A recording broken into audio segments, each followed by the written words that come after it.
Let's call this the exact replica of what I spoke about loving the masculine on my previous video. This is centered around loving the feminine.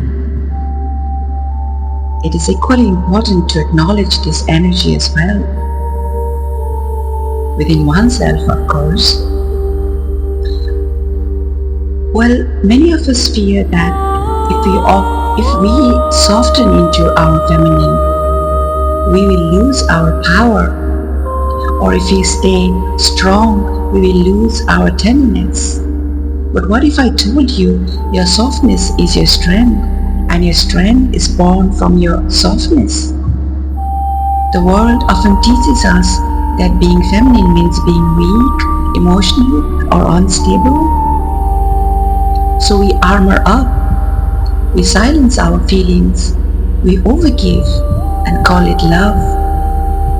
And then we wonder why we feel disconnected from ourselves, from others, from life. The feminine is not fragile, it's depth. She is intuition, creativity, emotion, and flow. Where the masculine gives direction, the feminine gives meaning. Both these energies are vital to be flowing within oneself in equal balance.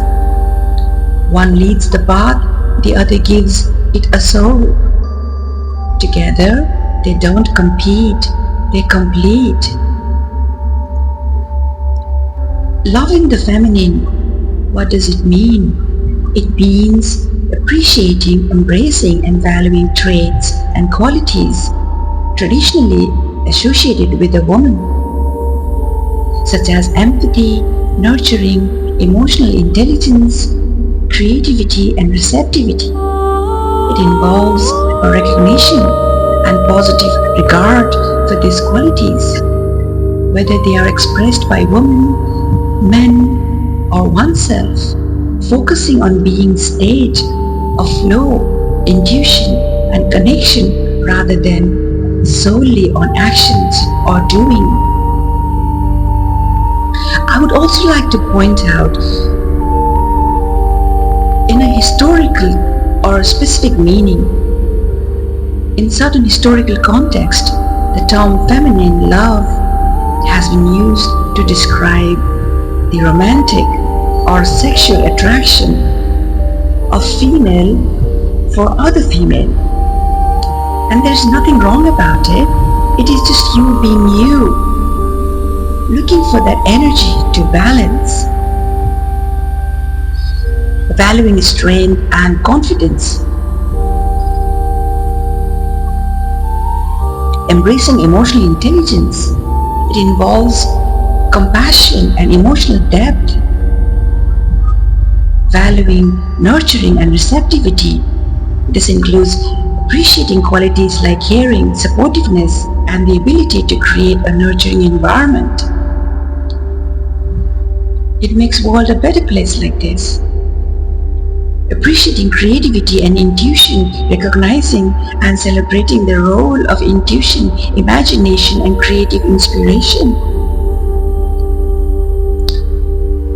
Promoting connection and community, favoring collaboration, connection, and community building over competition, shifting from a focus on doing to being by connecting with intuition, feelings, and the heart. In relationships, individuals might seek partners who embody these qualities, be it a male or a female, female to female, or male to male, or male to female, female to male. An individual might choose to cultivate their own feminine essence to foster deeper connection and self-understanding. That is what we are truly seeking. In personal growth, loving the feminine can involve giving oneself permission to be soft, gentle, and kind, and to rest when needed, allowing for self-compassion and grace. So when you lead, it is masculine, but when you lead with empathy, it's feminine.